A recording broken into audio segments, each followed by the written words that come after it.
उन्होंने बोला जो है हमको दे दो नहीं तो मार डालेंगे। স্বামীর মৃত্যুতে শোকে পাগল প্রায় স্ত্রী।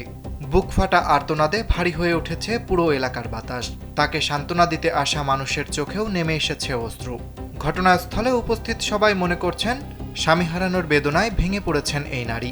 কিন্তু কে জানতো এই কান্নার আড়ালেই লুকিয়ে আছে এক ভয়ঙ্কর সত্য।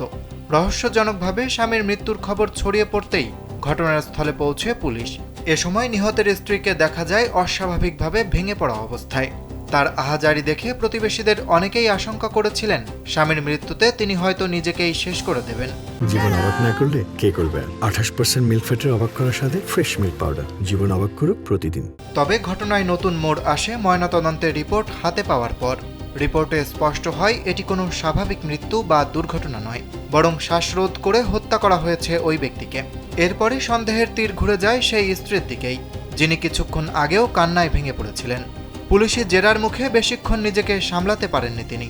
এক পর্যায়ে স্বীকার করেন পরিকল্পিতভাবেই নিজের স্বামীকে হত্যা করেছেন তিনি। তবে এই হত্যাকাণ্ডের পেছনে রয়েছে পারিবারিক কলহ নাকি অন্য কোনো গোপন কারণ, তা এখনও খতিয়ে দেখছে পুলিশ। ঘটনাটি ঘটেছে ভারতে। এই চাঞ্চল্যকর ঘটনার ভিডিও সামাজিক যোগাযোগ মাধ্যমে ছড়িয়ে পড়তেই মুহূর্তেই তা ভাইরাল হয়ে যায়। অনেকেই প্রশ্ন তুলেছেন, নিজের স্ত্রী যদি এমন কাজ করে তাহলে মানুষ বিশ্বাস করবে কাকে? অভিনয়ের আড়ালে এমন নির্মম সত্য সামনে আসায় স্তম্ভিত পুরো নেট দুনিয়া।